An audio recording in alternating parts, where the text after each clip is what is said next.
With a personal anecdote. In 2016, I came across a documentary on Japan on Netflix, and it was called Wild Japan.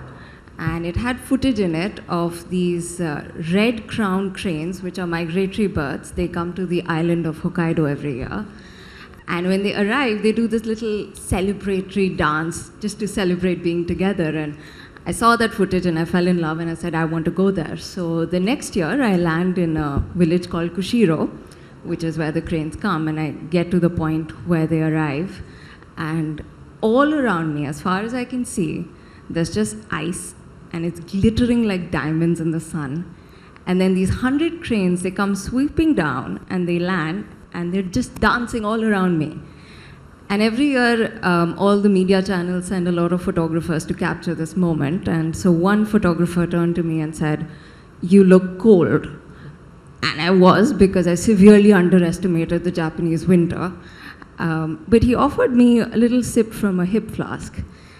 And the reason I say this is because that moment was very significant in my life for two reasons. One, it was the most intensely romantic moment of my entire life, and let's hope my husband isn't watching this.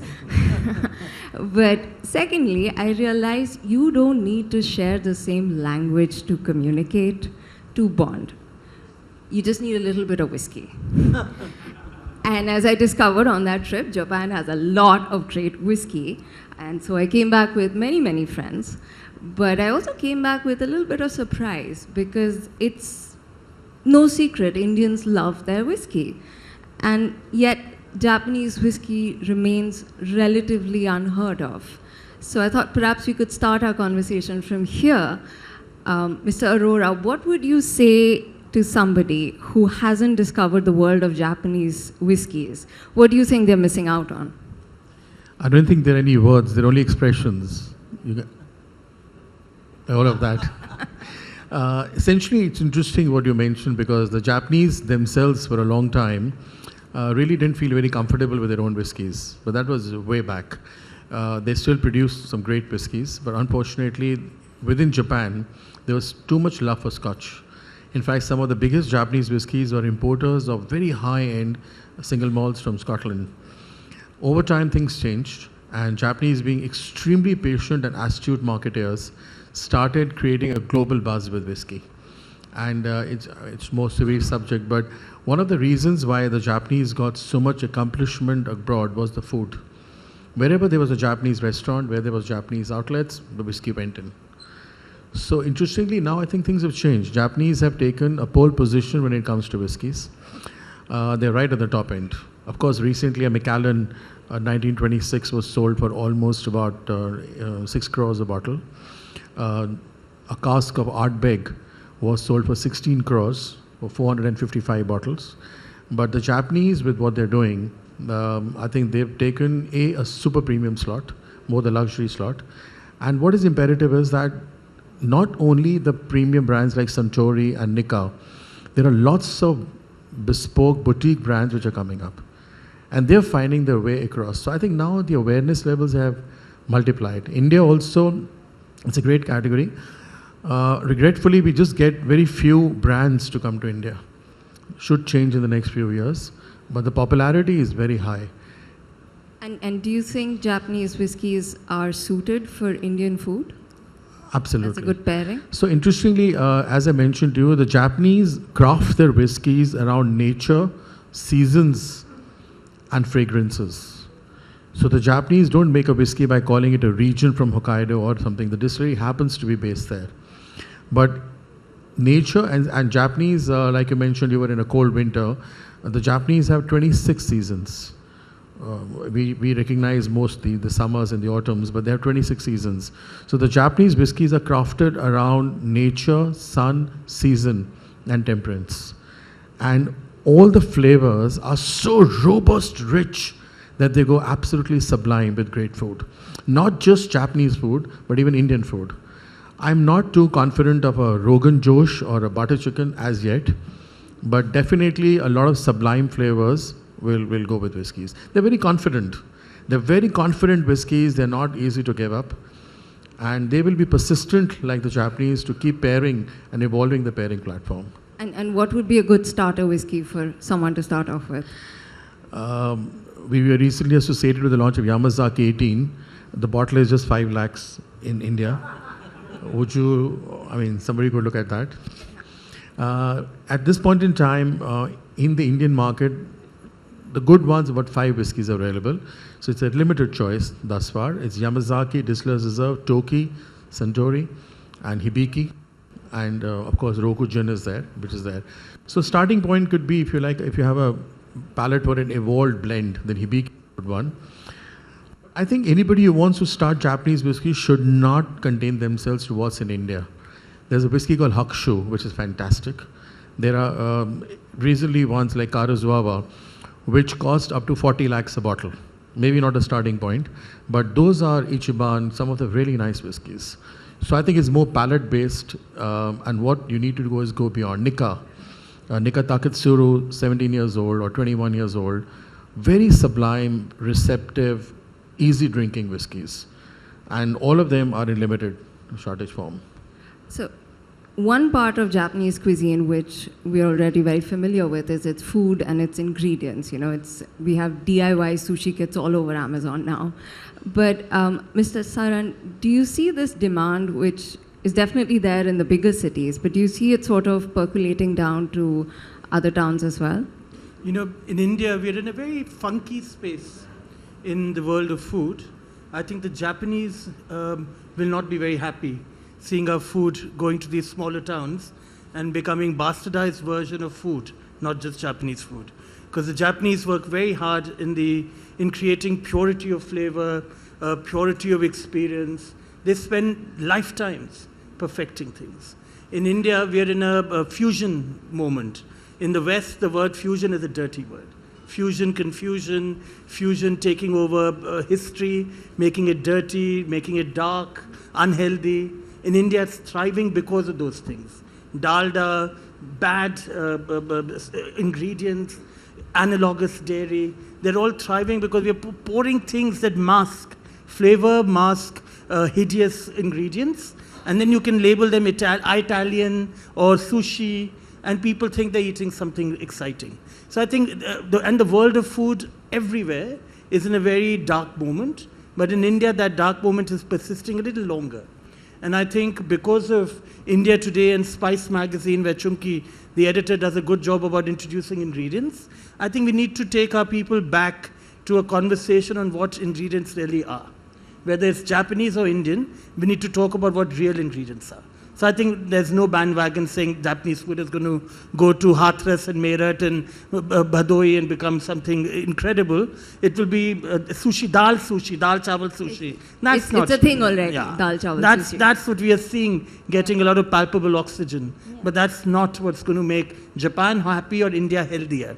So I think we really need to do a lot more work. And I was telling Harry from Kikuman that we should educate the Indians, small-town Indians with hunger for living and loving and sharing and caring about the magic of Japanese condiments. Because with little bits and bobs of those in our food can take them to heightened level of pleasure. And that's what Japan can do for us. You know, it's interesting you talked about health. And we know the Japanese live the longest, so they're obviously eating something which some places, we aren't. I'm the only chef on the board of Harvard Medical School teaching nutrition. Ikunawa is the exception. The Japanese don't always have good health. Because they're also consuming a lot of ingredients that are healthy to begin with, but mindlessly. So Ikunawa is very Buddhist, Zen, and it's a different kind of Japanese food. So, Hari-san, from the Japanese pantry, for somebody who is interested in investing in health and well-being, you know, we mindlessly buy matcha and green coffee and so on. What would you recommend? What do you think is a... You know, I think the most important thing, in my opinion, is time. I mean, good things take time. I don't know, some of you I know. I have been in India 16 years. I think my journey is just starting, right? Kikkoman soy sauce, as you may know, has a 350-year-old history. 350 years. Can you imagine? Very young. Very young. And in fact, Japan has the most number of companies which are 100 years old. And in fact, to brew Kikkoman soy sauce, it takes over 6 months to do. Now, the soy sauce that you may be consuming in India maybe takes a day, because it's not, in my opinion, really soy sauce. It's actually something else. They don't actually call it soy sauce. It's called, if you look at the label, it says dark sauce number 1, right? So, I mean, it's a theme throughout today. It does take time, and it's also the choices that you make. And it's not only Japanese cuisine, but it's also the ingredients, right?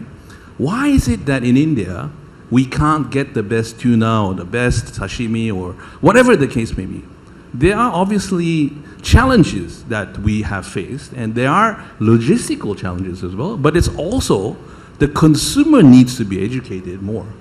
You know, if the consumer wants it better, then we should have the opportunity for the better options to be there. But looking at health, back to your question, I think it's more about, you know, making sure that the choices that you make every day is of a healthier choice. And that's also healthy drinking, healthy eating, healthy sleeping, healthy, you know, conversations, good conversations, you know, all the good things in life. You know, in fact, I've, you know, after leaving Oxford, 30 years, do you know how many days 30 years is? It's 10,900 X number of days. And I think it's a repetition of doing the good things every day, as a chef knows, you know. That's the thing, that health comes from that. Health comes from good habits, good ways of spending time, you know. And that, I think, has to be also educational-wise. People need to realize in India, and I think people are ripe for that kind of huge change in India, where, you know, we demand more. We want the best ingredients. Ask your chef, ask your restaurant, are they using the best ingredients? But one of the things as a consumer is price. You know, if you're going to ask me to buy the best quality soy sauce, it's expensive. But personally, I feel when I know the philosophy or the spiritual context for a lot of Japanese food, that appeals to me more, and I want to invest a bit more in my ingredients. You know, the actually making dashi, which is your stock, if you spend enough time, it's very stress busting, it's relaxing. Do you think as a restaurateur, talking a bit more about the cultural context of foreign food can add to its appeal? So shoyu, soy sauce, doesn't have to be expensive. When you buy good quality shoyu, which is in dark brown sauce number 1, 11, 12 or 31, you use drops of it. And when you touch anything with that little jammy soy sauce, which is thicker than any chutney you've ever eaten in your life, one drop gives you tripti, satiety, and it doesn't cost that much. When you're cooking mindlessly, pouring ingredients that aren't real, you can keep adding them. You ingest food in large amounts, you become obese like I am, as I eat mindlessly, and you lose track of what reality is. The Japanese, what they've done through their lifetime is chase purity, chase tradition, culture. The human being has been reduced to nothing. They've lived for the emperor first, now the nation, and everything has been drawn by that. I've spent a lot of time with them, worked with 3 Michelin star chefs, 2 Michelin star chefs. They're not thinking about them. For them, it's the intensity of how purely they have to protect their old food ways. In India, we have Ayurveda, which actually Japanese borrow from. Buddhism took a lot of Indian traditions to Japan. Mount Hiei was the first place where Buddhism arrived. They've used Ayurveda, but not in didactic principles, but about being mindful. And that's what we have to employ. Buy good ingredients. A little bit goes a long way. And once you understand how to play with them, it's not about price. It's about fulfillment and the time. The word he used was time. When you eat together, understand what you're eating. You talk about it. You eat as a family, a community, and a neighborhood, and a state. You get to that Ayurvedic way of living, where yogic way of being. And India is ready for that, I think.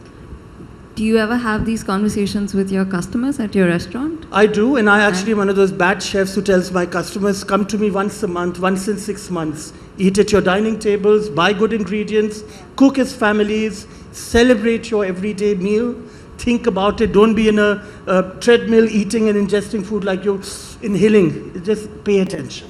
And I tell them, don't come every day to a restaurant. When you eat as a family, when you eat as communities, You celebrate your local festivals. You're a more mindful society, healthier, and not having metabolic syndrome like we do in India. We were there. We were one of the world's best societies. But we've taken all the bad practices of America. We are now mirroring the American poor food habits. And also, I mean, what Mr. Arora said about seasonality, a lot of Japanese food and the ingredients they use is based on seasons. Do you think it's worth remembering the seasonality of produce in India as well then? Of course, Indian food is all about that. I crave having There is an mutton. overlap. There's There common is. ground there. Color. You know, the Japanese believe in 5 elements coming on a plate. We are all having matcha tea, matcha ice cream, matcha shampoo. The Japanese don't insult matcha with that. They put matcha in a bowl. The brush has to have a rhythm to it.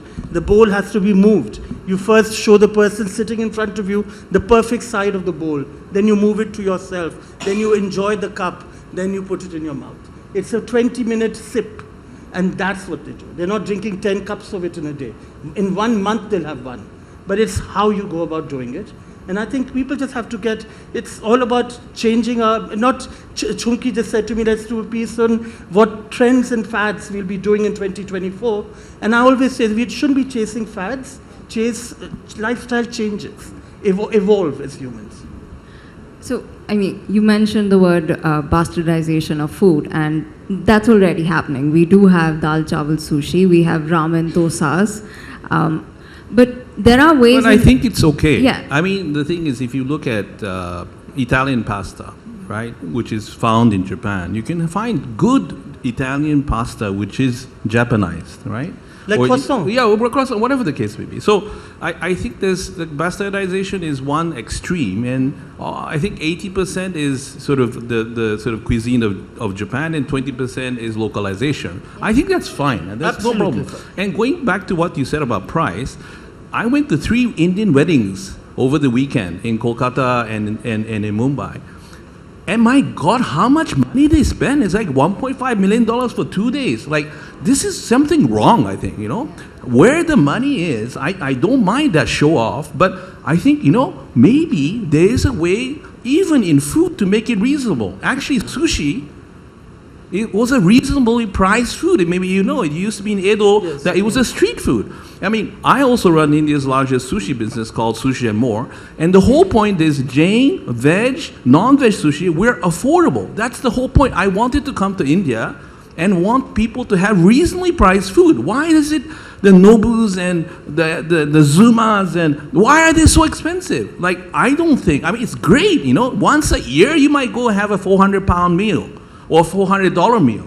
But why can't you have a nicely priced sushi or a nicely priced tempura, which is maybe 20% Indianized? I think that's fine. But I think restaurateurs have to change. The consumer has to change. Importers have to change.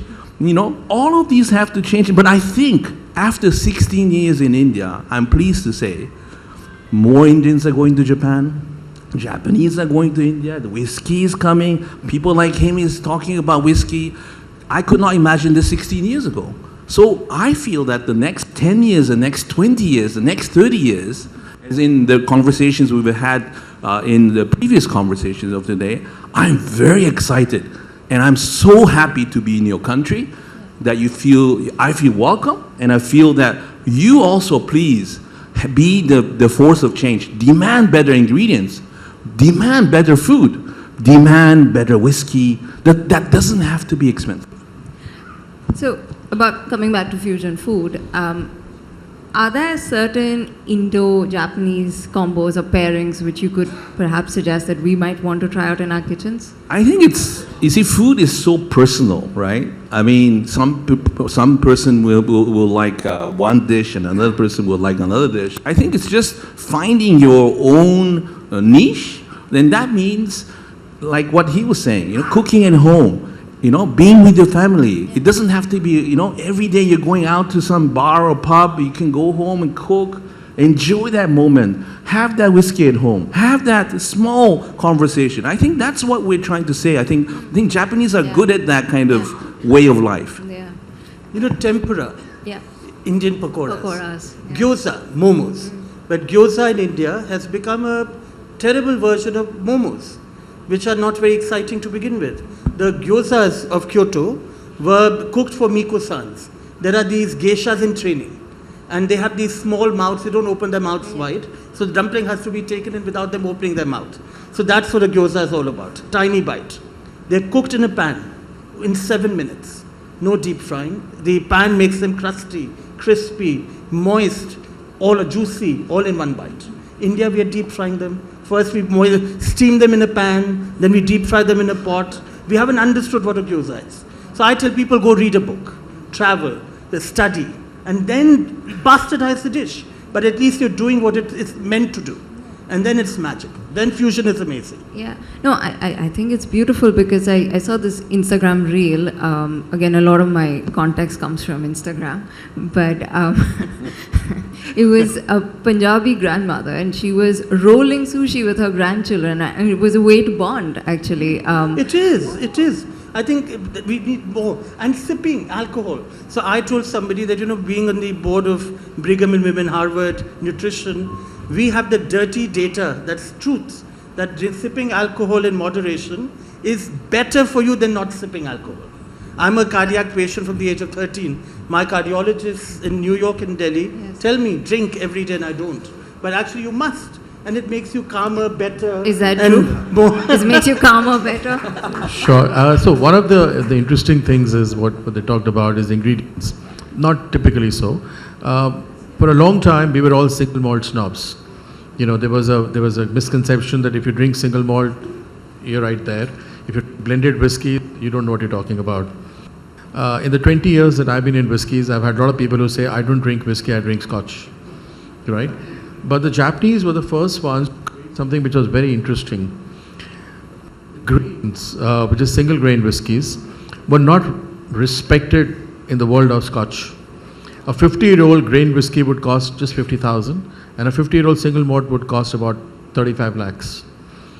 What the Japanese did, which was a huge contribution to the world of whiskeys, they brought respectability to grain. So there are whiskeys like Nikka coffee grain or some of the other ones. So the humble grain, which could be wheat, maize, it could be anything, that ingredient was put together. So a lot of people forgot the fact that this is not a single malt, it's a single grain whiskey. And that whiskey also became much more popular because the grain itself had so much of taste. It was delicious. You were almost chewing on the whiskey and just sipping it out. And because the taste left so much profound presence in your mouth that you enjoyed it with the next food coming through. You didn't have to be an Ardbeg or a Lefroy to be absolutely a peat monster. But this was one very interesting factor when you talk about ingredients. And a very different, distinctive example. The single malts stayed where they were, but the grain rose from 2 to 20 and gave the consumer a far more bigger palate. And that was where, the pairing started, the other thing started. The other factor was that for a long time, we all felt in between 2012, 13, 14, 15, we felt that you graduate your palate. You first drink a blend, then you drink a single malt, then you drink a Glenfiddich 12, and then when you're a dude stuff, you want to do a Harley Davidson bit, you then drink a smoky whiskey. And that's where you're right, up there. But the Japanese bought these very rich whiskies, like even the Yamazaki range, the Hakushu range. These whiskies were absolutely the ultimate. They stayed, they had a presence, and they had respectability. And what they did was they didn't compromise on the image of the whiskies. So when the Yamazaki 18 was declared the best single malt in the world 2013 or 14, the Japanese didn't raise the price, but the Russians bought 100,000 cases and raised the price. So these people didn't do it. But today they are such smart marketers that the Yamazaki, 25 years old, I'm also the only Indian judge on the World Whisky Awards, which happens every year in London. We tasted this whiskey and 29 out of 42 judges felt there was something about whiskey number X. And later we discovered it was Yamazaki 25, which became the best in the world. They still didn't raise the price. But the retailers and everybody else, from 40,000 equivalent to Indian rupees, it became 7.5 lakhs a bottle. And no ingredients change, just the positioning perception which went in a different way. And those whiskies you were not pairing. You were just enjoying them for what they were because they were patient. And a 25-year-old whiskey is a different experience altogether. Yeah. So I think this conversation on enjoyment, awareness, mindfulness. These are things that we all need to bring to our lives and kitchens. And it's really exciting that a lot of Japanese ingredients are now available. 10 years ago, I got 5 kilos of anko into India. Now it's available on Amazon. So I'm sure more will come, and I'm sure we have a lot to learn from Japanese cuisine. Thank you for your time. Thank you for all you've shared. Thank you.